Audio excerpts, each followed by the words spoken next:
केशे शुचिमणिविलसत्सैकते मौक्तिकानाम् मालाक्लिप्तासनस्तस्फटिकमणिनिभैर्मौक्तिकैर्मण्डिताङ्गः शुभ्रैरभ्रैरदभ्रैरुपरि विरचितैर्मुक्तपीयूषवर्षैः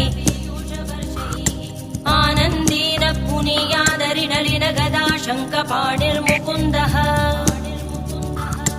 भूपादौ यस्य नाभिर्वियतसुरनिलश्चन्द्रसूर्यौ च नेत्रे कर्णावाशा शिरोध्यौर्मुखमपि दहनो यस्य वास्तेयमब्धिः अन्तस्थं यस्य विश्वं सुरनरखगो भोगि गन्धर्वदैत्यैः चित्रं रम्यते तं त्रिभुवनवपुषं विष्णुमीशं नमामि।